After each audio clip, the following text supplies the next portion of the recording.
বাড়ি জামে মসজিদের মধ্যে আল্লাহ ইমাম সাথে সম্পর্ক লাগাইব, 5 ওয়াক্ত নামাজ আদায় করব। গো আল্লাহ, আমি জাহান্নামের দিকে দৌড়তেছি, এ জান্নাতের বাগানের মধ্যে বসার কারণে আল্লাহ বলেন লা তাকনাতু মির রাহমাতিল্লাহ। হে বান্দা, গুনাহ করছো, 70-100 বছর গুনাহ করছো, লা তাকনাতু মির রাহমাতিল্লাহ। আল্লাহ বলেন আমার রহমত থেকে নিরাশ হইও না, আমি আল্লাহ রব্বুল আলামিন তোমার সমস্ত জিন্দেগির গুনাহ গাতা মাফ করে দিছি। জুড়ে বলেন সুবহানাল্লাহ। এই জীবনে না করিলাম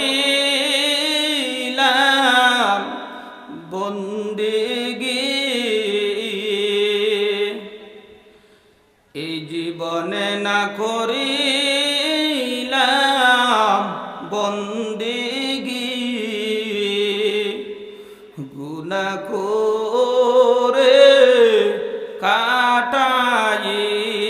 কাটাইলাম জিন্দেগি, গুনাহ করে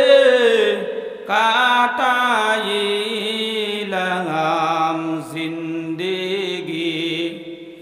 তওবা করলাম আবার তওবা ভাঙ্গিলাম,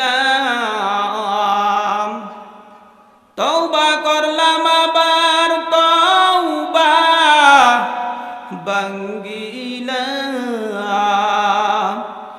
অবশেষে কাটি তওবা করিলাম, অবশেষে কাটি তওবা করিলাম।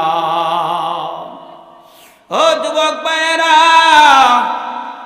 এই জান্নাতের বাগানের মধ্যে বসার পর 2টা চোখ বন্ধ করে যদি বলো আমি আর গুনাহ করব না, আল্লাহ মাফ করে দাও, আল্লাহ বলে যাও তোমার সমস্ত জিন্দেগির গুনাহ খাতা মাফ করে দিলাম। জুড়ে বলেন সুবহানাল্লাহ।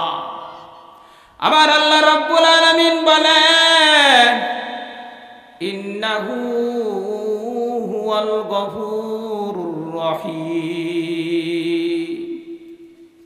আমার আল্লাহ রাব্বুল আলামিন বলেন গুনাহ তো মাফ করছি, ইন্নাহু হুয়াল গফুরুর রহিম, নিশ্চয় আমি ক্ষমাশীল, আমি দয়াবান।